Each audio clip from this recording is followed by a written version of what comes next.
and then explain what to do. But Robin, thank you so much for coming on the podcast. Thank you for having me. It's a pleasure to speak to you, and I'm glad that you've made a little bit of time out of your evening to come on and speak to myself about all things music. But before we get started though, how are you doing?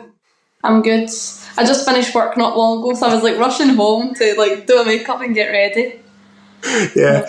I love that we've got our trees in the background. Yeah. What I like to do with all my guests is I go back to the very beginning. So for yourself, where were you originally brought up? I was originally brought up in the south side of Glasgow called Castlemilk. Yeah. But that's where Jerry Cinnamon was born as well. Mm-hmm. So I was born into a little small town. Yeah. And are you still there, or did you move further afield? So I stayed there until I was 18, and then I moved to England for a little while, and then I stayed in Spain for a little while, and now I'm in Aberdeen. All right, okay. I thought you were maybe still in Glasgow. Well, I travel up and down every week or so, because I still have gigs down there. The majority of my gigs are down there, but I go to uni up here, so I'm up here during the week. That's fine. So for yourself, Robin, were you into music from a young age? Were you exposed to music from a young age?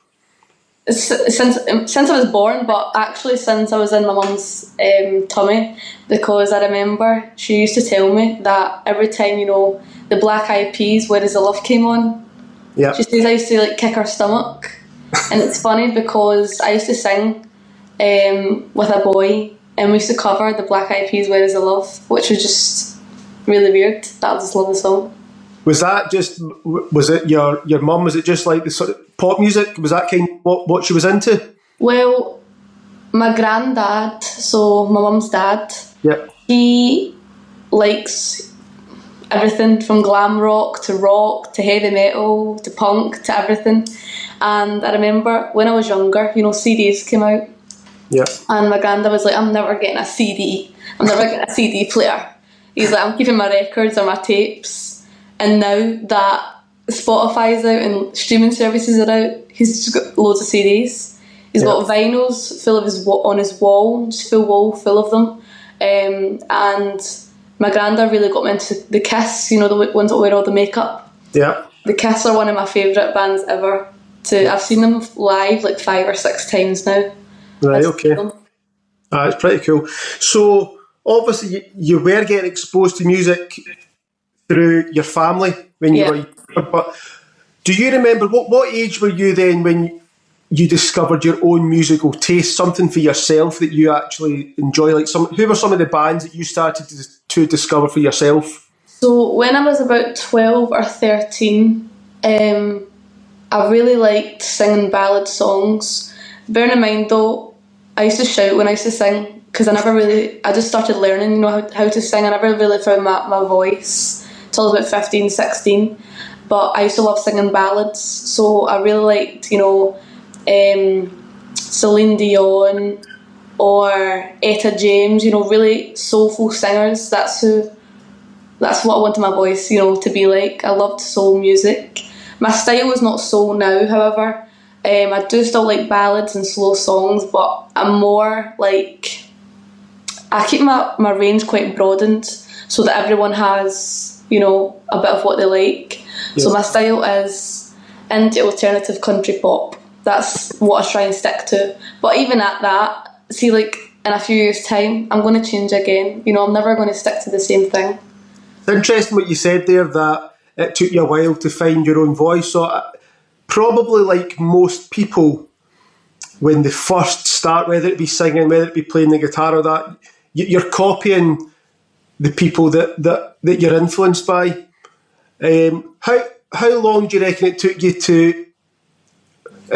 I don't mean you scrapped that completely, but you created your own sound rather than trying to sound like somebody else? Well, I started, from a very young age, my inspiration has always been Lady Gaga. I actually got her tattooed on my arm because I'm that much of a super fan. And Sia came out Sia was out years ago, but she really became big, with her wig and stuff in 2014, 2015.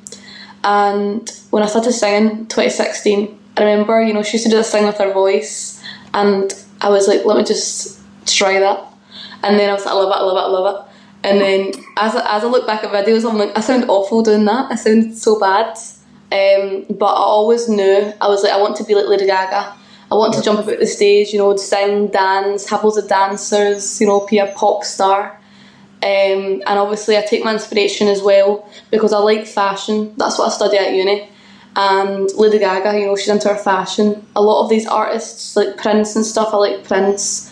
Who else? Cher's another one. You know, always into their fashion. You got to have like the triple threat, you know, and they come hand in hand. So that's what I take from artists. I don't copy them, but I like to take inspiration and, you know, make something my own. So one of those people that you mentioned there, and you're saying it's a triple threat, but it is true because they're not one of those artists that are popular for 5 years and then they disappear. These people have made a lifetime, a career out like spanning their whole lifetime. Yeah. There's a reason for that, and it can't come down to just simply the songs. It's like it's the whole package. Yeah, that's what it's like. You know, there is artists out there that haven't found themselves yet, and obviously they take inspiration from other people.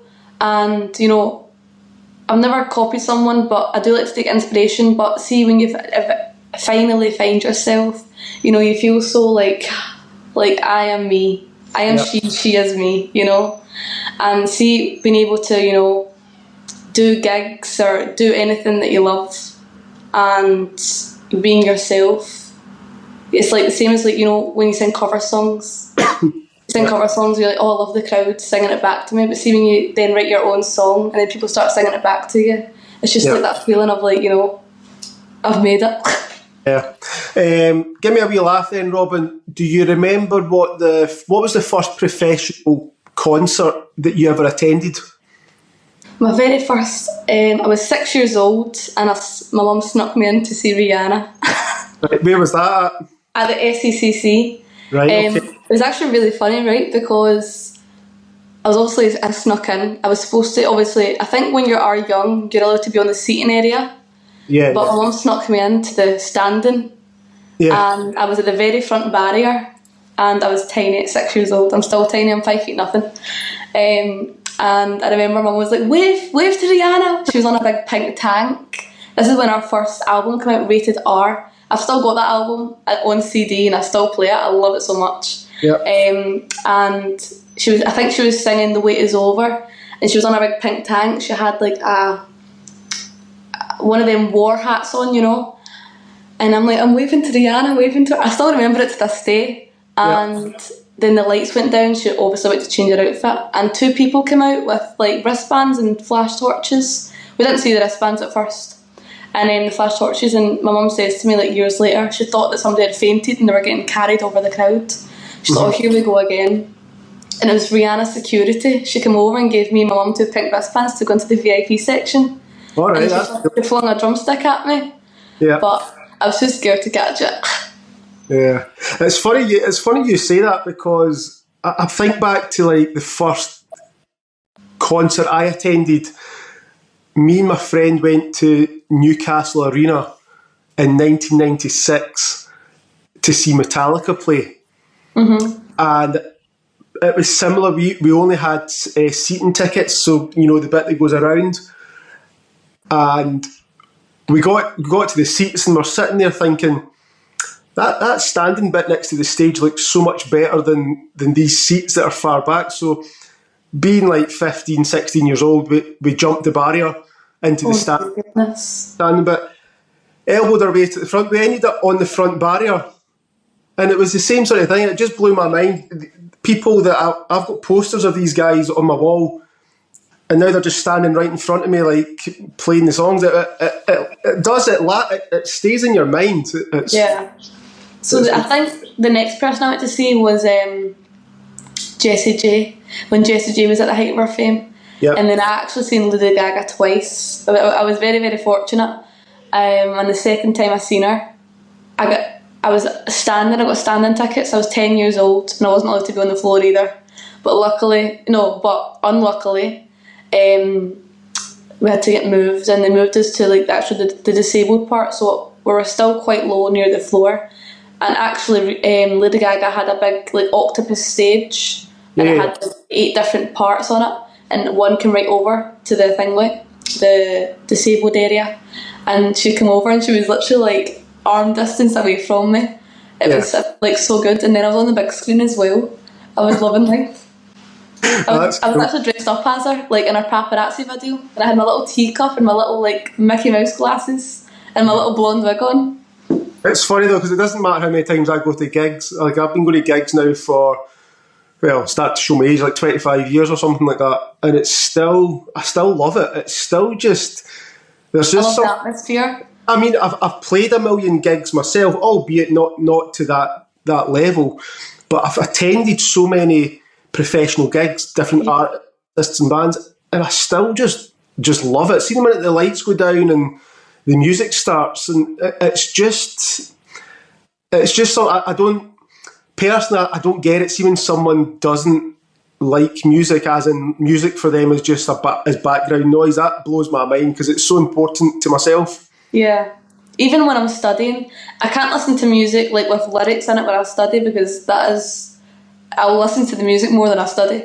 Yeah. But I love classical music. I would love to be able to play classical music, on piano and do all this. But it can put me to sleep and everything. I just love listening to it. It's so relaxing, and I can listen to any genre. Yeah. Any genre at all. I love it.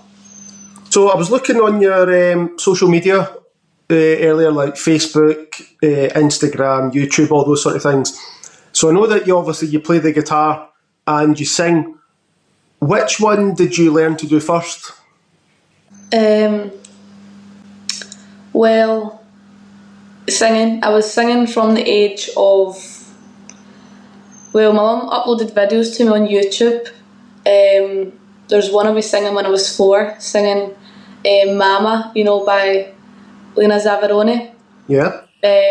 Singing that, jumping about, and I was just home from dancing, and I'm jumping about singing Mama at 4 years old. And then I did a competition in primary school called Stars in St Bart's, and I came 2nd place. After that, I didn't do music. I was more into my dancing, because I did freestyle disco dancing when I was younger. See, if you ask me now, I couldn't do a move, I'm so stiff. But then when I turned 12, my mum was like, she's seen a competition on Facebook, and she was like, don't enter it, and I was like, may as well, because I was just singing in my room, dancing in my mirror to Lady Gaga, and I went and did the competition, and I didn't get through the first time. I did it again the next year, and I got through a round further. But after the first one, I met someone. He was like, "I'll come to King Tut's." So I started doing King Tut's open mic nights. Right. Okay. From the age of 12, and I did them every single weekend. But I only had backing tracks at this point. So for the first year or so, my aim was, to learn 2 new songs every week. Every single week I went there, I learned 2 new songs.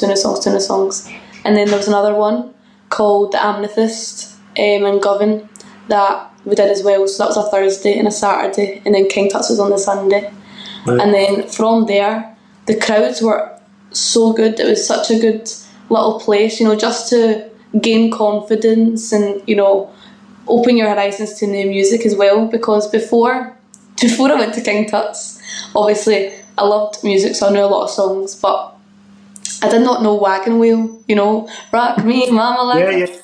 And someone sang it every single week. See, by 4 weeks, I knew all the words. And then even now I still listen to that song. Like, I just love it. And yeah, you learn, or you're like, oh, I like that song, so it's good, and you meet so many people. And then I think I just grew from that. There was someone who worked there, and then they wanted to book me for a festival, and then from that festival someone else seen me from another festival, and then it just sort of went like that from there. So I guess it's just being at the right place at the right time.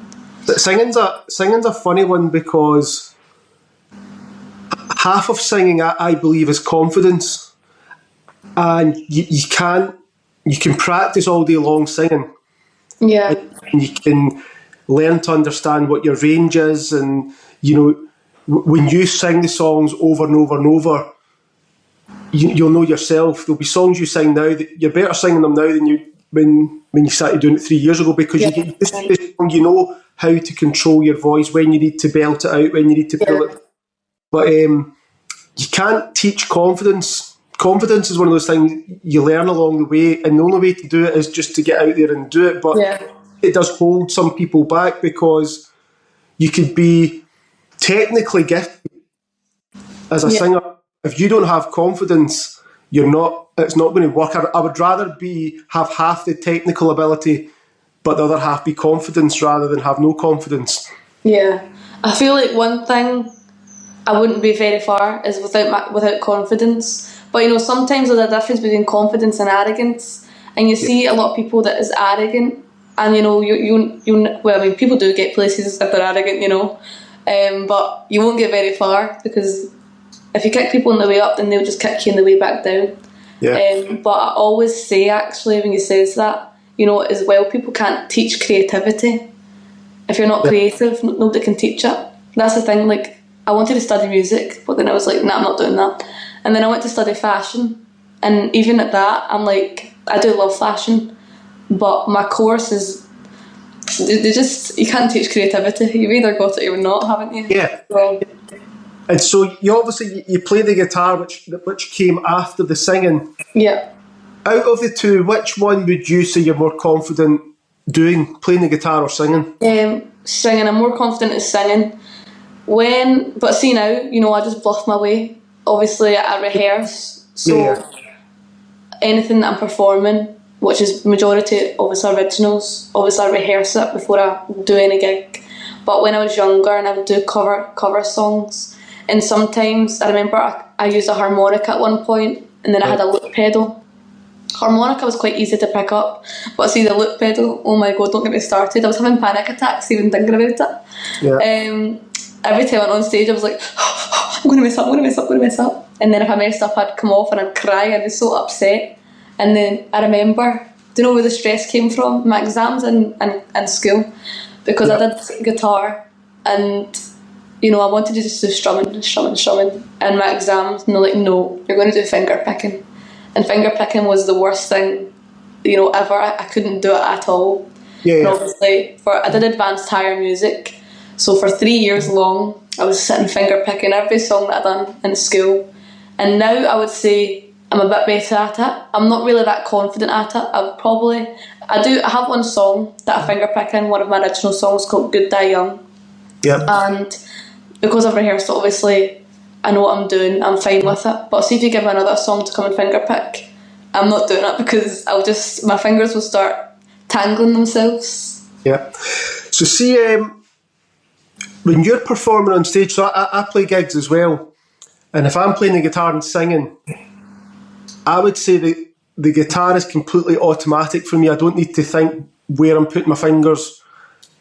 And although I feel now that I'm quite confident with my vocal ability, when I'm performing, I'm thinking about my singing. The guitar is just automatic. Yeah. Is it the singing that's automatic, and are you in the back of your mind thinking about what you're playing? To be fair, I don't actually think about anything. But then sometimes when I rehearse too much, I go on stage and forget everything. Sometimes that happens to me. I just have a complete mind blank. But I feel like, I just say to myself, it's normal. It's normal. But because I sing like the same songs near enough when I do gigs and stuff, I'm quite okay with just, strumming through them all and singing through them all. It's almost like you can go into autopilot, and if it's a good crowd, just enjoy being in the moment. Yeah. I love when there's a good atmosphere, because you can bounce off everybody. Some gigs that I have done in the past, you're just singing, you're like support slots, for example. I love supporting people. Some of the crowds, it's good when they're drunk, because they're very energetic when they're drunk. When they're not drunk, they just stand and stare at you, and you get like a little 2-finger clap or something. but when the crowd's vibing, it makes you vibe and you have a good time when you're on stage, and that's what I love. So see, I had to be looking, there looked like there was a band, so do you play with a band or record with a band, or is it session guys you're using? So some of the songs I've recorded have been with bands, but they're session musicians for me, but they are in bands. But others are just session musicians. I did have a band for my King Tut's headline, but me, I prefer being a solo artist because I'm more free, I don't have to rely on other people. I can just go and do it myself. And I do love being an acoustic artist, because it shows what I can do as well. But I want to get to the stage where I can have my own band, travel, tour the world.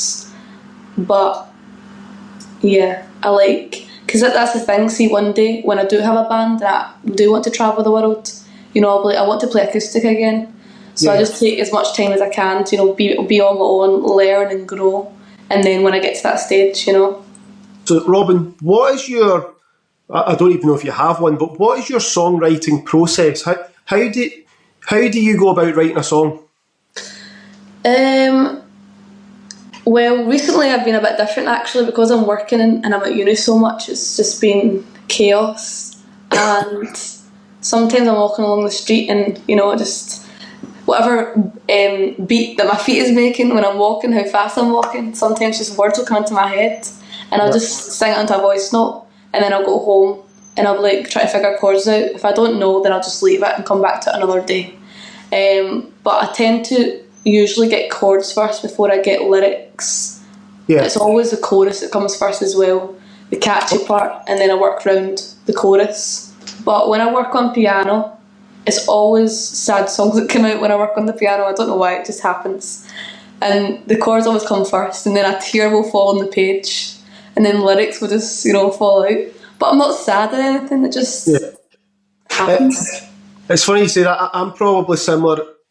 9 times out of 10 it will be that it's always a melody that comes first, and I'll maybe have 1 or 2 sort of lines of lyrics, and then I'll figure out the rest of the lyrics kind of at the end of it. But it always blows my mind. I've spoke to a lot of people on this podcast, and I would say the majority it probably is the same, but it always blows my mind. There's people that the words come first and then they put music to it later. Don't get me wrong, there's times where I have wrote like a full song, like lyrics. Very, very rarely though would it turn into a song, because it just doesn't, it's just not the way that I do it. But the beauty of music is there's not a right or a wrong way. Yeah. I feel like maybe once or twice I've ever done that. It's like, I think when I was younger, I remember doing an open mic night, and it wasn't just for singers, it was for, guitarists, pianists, anybody. And I remember there was a poet there, and in the school, I can't remember what class it must have been English for it, and it was English, and we had to read poems, loads and loads of poems, and it was getting ready for my exam. And sometimes I like to write poems, not ones that are like, the cat in the hat sat on the mat, but like poems that are nice in depth. And sometimes they don't turn into songs, or sometimes I'll take 2 lines from it.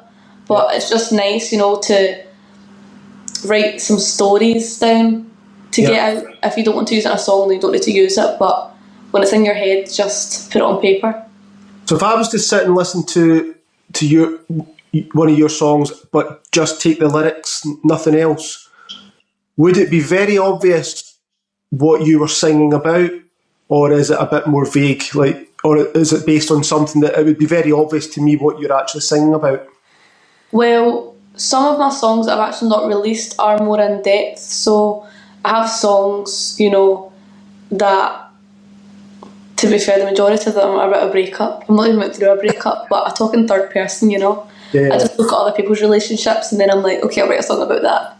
So any of my friends that watch this, don't tell me anything else about your relationship, because I'll write a song about it. But some of the songs that I do write, you can tell it's about relationships,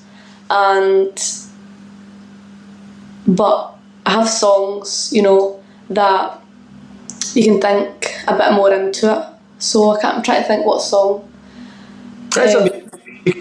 You can read something, watch something on the news, you can see something on a TV programme. It can be anything that can inspire. Yeah. And the amount of times, me personally, I'll hear a song and it might just be one line in the song can inspire me to write a whole song myself. And the song that I write has got nothing at all related to the song that originally inspired me. But I mean, it triggers something in my mind, that wee one line that you hear, that I can write a whole song just sort of inspired by that. I remember I wrote a song, it just came to my head there. I remember I wrote a song it's called Hit the Road. It's never been released or anything. I don't even sing it anymore. I wrote it when I was 16. And I wrote it about my dog because she passed away in lockdown. Right. But the song is called Hit the Road, and it's about, you know, going on tour and travelling the world and then having to, you know, it comes to an end and you're like, oh, you know, you're down because you're not travelling, seeing the world or meeting people and performing in front of people. Yeah. But it's like a big story, but it's actually just about leaving my dog behind. Yeah. Leaving her. And you know, it's good because maybe someone else can take, you know, something else away from that, like a love story or something, you know. So it's good to be able to have that wide variety of different people from an audience. See your songs that you've wrote previously that you've maybe not recorded or released to that, would you tend to maybe go back and like, let's re-record this, let us bring this up to date, or are you quite happy leaving them ones in the past? Well, I wrote a song, 2 songs actually. One was called Tell Me, which is now released, and the other one was Stay, which I released. So Tell Me and Stay, I wrote them. Stay was the second song I ever written. I Love You, that release, was the first ever song I written when I was 13 years old. And then I wrote Stay. And I just left it, you know. It was about my Uncle Gary flying away and moving to a different country. Yep. And then I went in with a producer and he took both songs and, you know, made it a bit more modern and also a bit more grown up.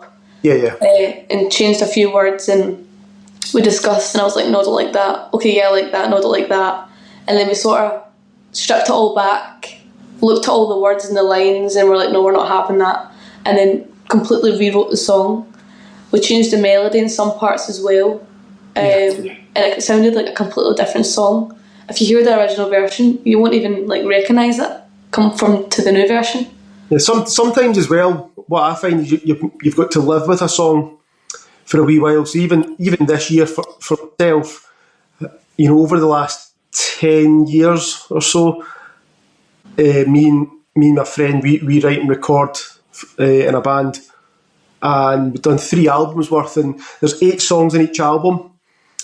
And at the time, that's the best 8 songs that we're coming up with. But once you've then lived with it for a wee while, you probably listen to it and go, actually 5 of those are really good, 3 of them, they're not that good, or I would change this or I would change that. We decided to take like the best 8 and re-record them now, because obviously the recording stuff that we've got is, you know, better technology, so it's going to sound better as well. But you then, as you say, we went back looking at the lyrics, let's, you know, that line doesn't work there, or maybe if we said it like this, it would work out better, and you can adjust it, and it's interesting how it evolves over time. Well, when I wrote SOS, to be fair, every song that I've written recently, I still do it, even So basically, SOS, I remember writing that with a producer called Johnny Madden. He used to be in a band called Baby Strange. I don't know if you know Baby Strange. I think so. They're a Glasgow band, they're a punk band. And we're writing SOS, and then I remember like every time I went to sing it, that's wrong. So we wrote the chorus, and it was, you're such a hypocrite. I can't even remember. You're such a hypocrite, the way you talk so slick. And then another line, and then it was, this is my SOS. But every time I went to sing the chorus, the first line was, "This is my SOS," instead of, "You're such a hypocrite." And I was like, no, we're changing it, we're turning it round. Because the song was going to be called Hypocrite, but now it's called SOS because the first line is SOS. But it was just like, I wasn't forcing it to change it. Just every time I went to sing the chorus, that was the first line that always came. So it just felt like it just slipped right in there and it just worked. So we just kept it. But I recorded it like 2 years ago or something. And until it got put out, I listened to that song every single day of my life. When I recorded Stay and Tell Me, I recorded it in Wigan. I recorded Passenger Seat in Liverpool, so see on the train journey back. And even every time I went up and down to Glasgow, the 3 hours, I listened to the same song on repeat. I think it's OCD, but I love it. I listen to one song on repeat all the time. There's a song, I can't remember who sings it, but it's called Carpet.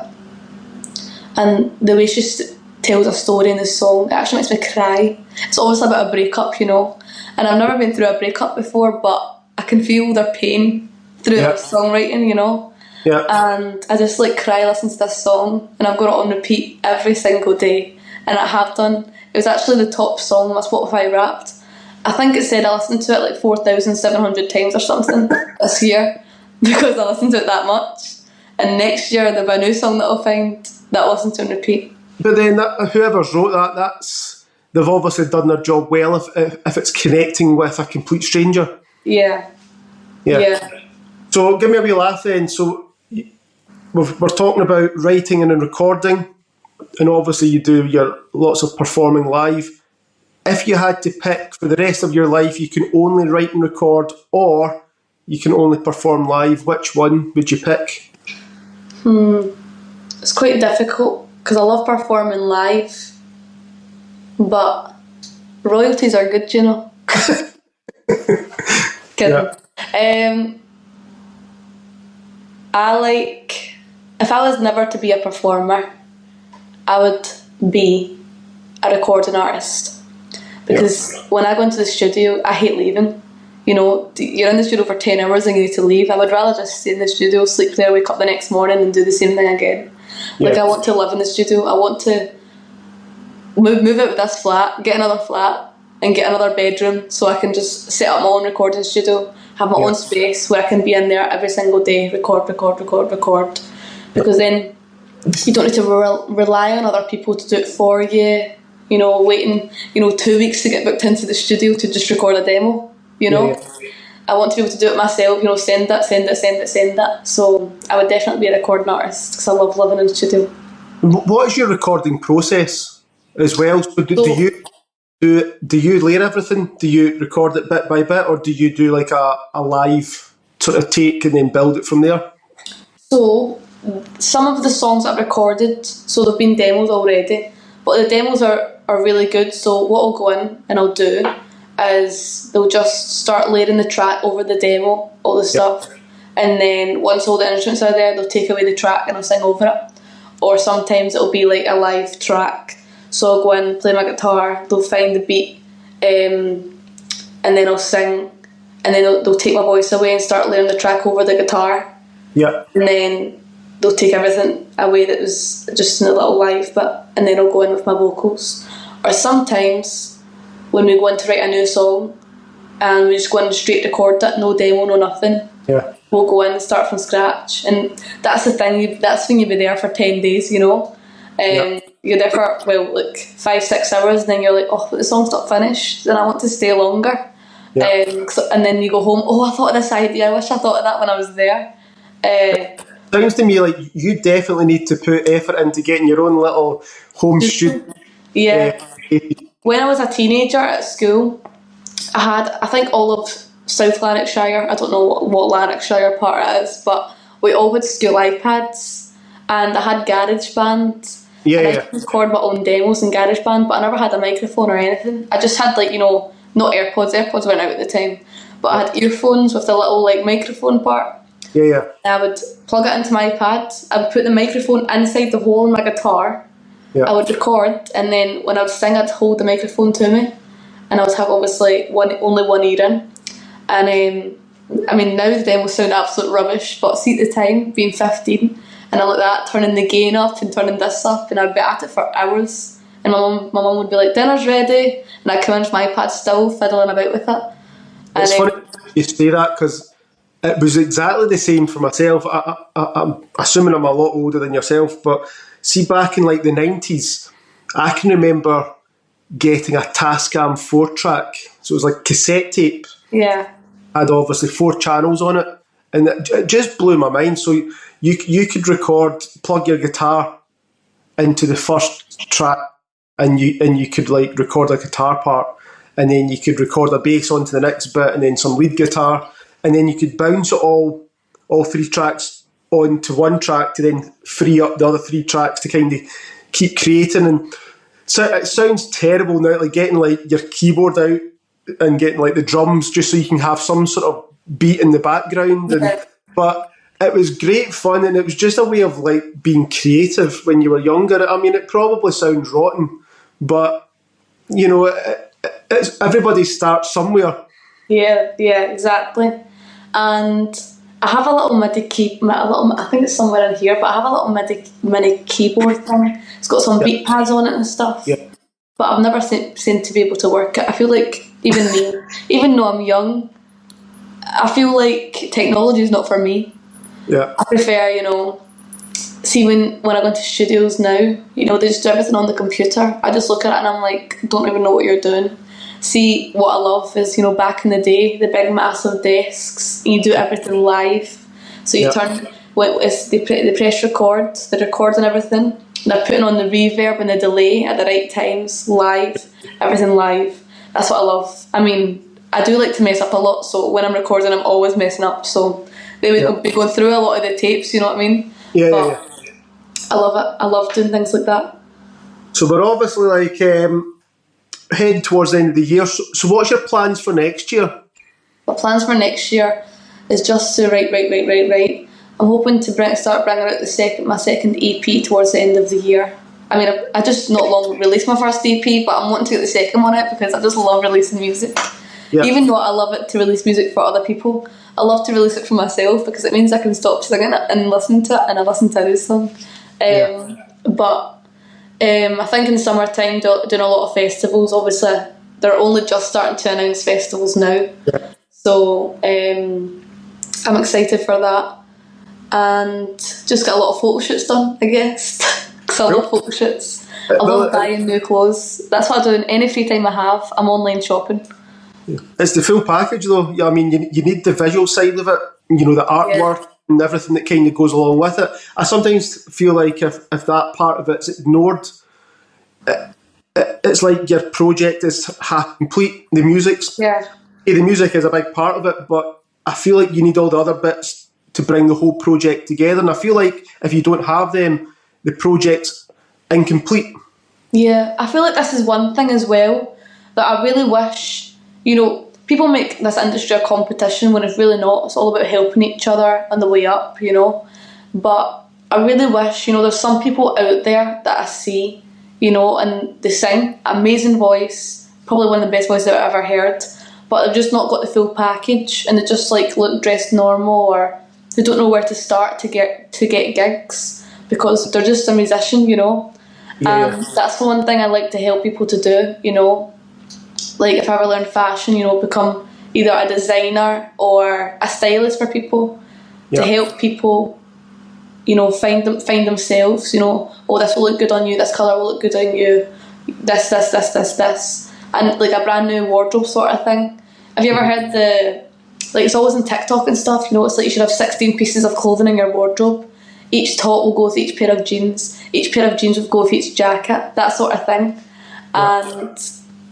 Helping somebody, start their career rather than it being, a musician hobby, that sort of thing. Mm-hmm. It's going to be an interesting year next year. There's yourself and so many others. There's so much cool things up and coming, and it's exciting time to be sort of in it all. And it's social media gets shunned a lot, but it's also a great way just to discover people and keeping people, find out what they're doing. If if you can't get yourself along to a gig, you can still see it. You can still see what people are up to. It's a great time to be a musician. Yeah, because think about how when Cher and Prince was out, how did they tell people their music was coming out?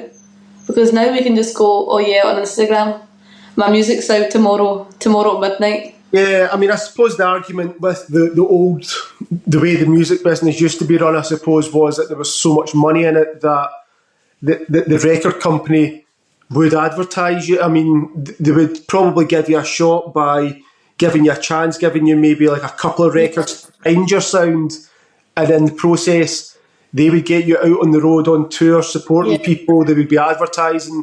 I don't know if it's better now or if it's worse now. I hear now that money-wise, it's not as good. That's what I would think. One thing I would wish is that, I wish I could go into HMV and see my CD there on HMV or vinyl, because I still love to go shopping with my granda in HMV. Yeah. And it comes with a big stack of CDs. That's what I'm getting them for Christmas. Oh, I hope this isn't really section before Christmas. I'm getting them like a HMV little voucher because I just love shopping in there.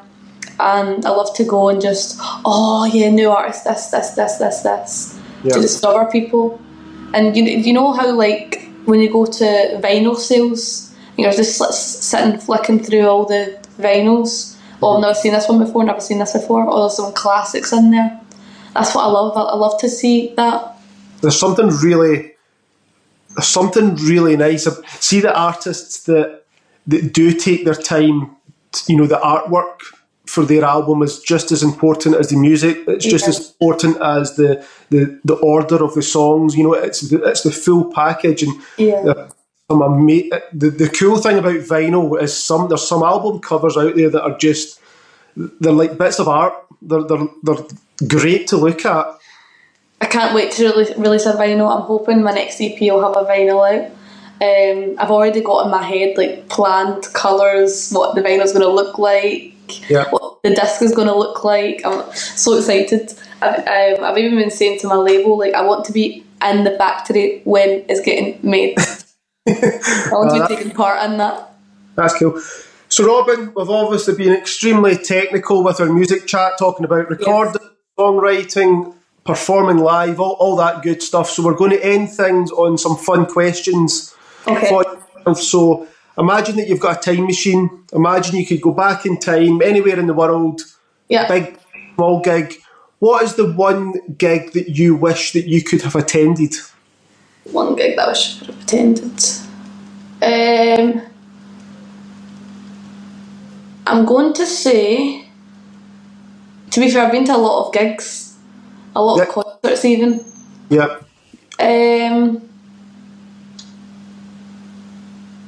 I'm not even too sure actually, but if I could go to a gig again, I would go to see Lady Gaga, 100%. I would actually love to have went to her first album when she did her first ever tour. Her first album, that would have been really good. That's her height of her fame, 21 years old, my age. Yeah. 21 years old, which when she started releasing, Poker Face, Just Dance, all that sort of thing. Or I think she was a bit older actually when she released that. But it's definitely a Lady Gaga concert, 100%. These other questions, it might be a similar type of answer then, but what I was going to say to you, thousands, millions of great songs have been written and recorded across the years. Yeah. What's the one song that you wish you could have been in the recording studio just to witness the artist or the band actually recording it? Trying to think. This would actually be a Rihanna. So Rihanna's album Rated R, which was the first album. Well, not her first album, but her first big album. It's like got Russian roulette and stuff on it. There's a song called, I think Slash is on the song actually. Slash. Yeah. It's called Rockstar. It's like, I'm a rock star, and it's like got guitar solos in it, and it's just like it's a pop song, but you're like this, And I wish I could have been there for that. Or she got another one called Wait Your Turn, and it's it's weird to explain how I feel it in my body, but it's like, you know, I could feel like I can fall out a plane and, you know, I'm floating in the air. Yeah. But I'm emotional, but it's like an angry song. That makes no sense, but in my head it does. So yeah, that's right. one of the two songs. Who's the one artist that you wish, see if you could collaborate and sit down with someone and write a song with them? Who would it be? Would it be Lady Gaga? It would be Lady Gaga, yeah, 100%. She's such a good storyteller with her music. Actually, I've started liking Lainey Wilson recently. She just became so big. Yep. And I feel like she's going to be another one, like an icon for a good while, if not forever. The same as like Lady Gaga, Cher. Because she's just so, even her style is really good as well. She's just so independent woman vibes, you know. But definitely Lady Gaga. I think I would be a bit starstruck if I'm honest, so it would take me a while to come round to the thought of being with her. And the very last question for yourself, Mount Rushmore, who is the 4 bands or artists for yourself are your favourites? So I'll have to say top is definitely Lady Gaga. Yep. Second, I will have would be definitely Rihanna. Yep. Lady Gaga, Rihanna, 2 women. I do like Prince. Yep. Prince is a big one for me because he was also, you know, very like, that's my dog crying, you can hear. He was also very, you know,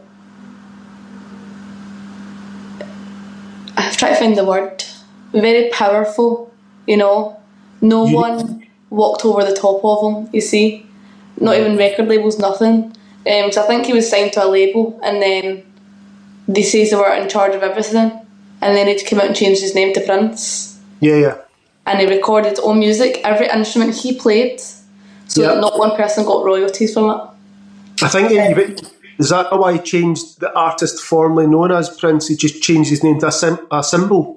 Yes, the symbol that his guitar shape and everything was, his tour and everything. So Prince was number 3, and number 4, I'm trying to think, I listen to too much music that I can't even think of somebody. I'm liking right now, someone current who I'm liking has got to be Maisie Peters. I don't know if you've heard of her. No. Maisie Peters, she's a little, I say little, I'm little, but I think she's 22, 23, and she is just smashing life right now. She is supporting Coldplay, supporting big massive artists and her songs. She's got a song called Lost the Breakup, which was really big. She's just travelling the world touring and living life. Cool. So if I can get to that stage in a few years, then I'll be happy. That sounds good. So Robin, thank you so much for coming on the podcast and having a chat about all things music. Obviously, for anybody watching, you're on social media so they can look you up, give you a follow, and from there they'll be able to find out any current news, whether it be gigs, whether it be new music releases coming up. So definitely check out all your stuff that's online, and I do wish you all the luck in the future as well. Thank you so much. Thank you. Thank you.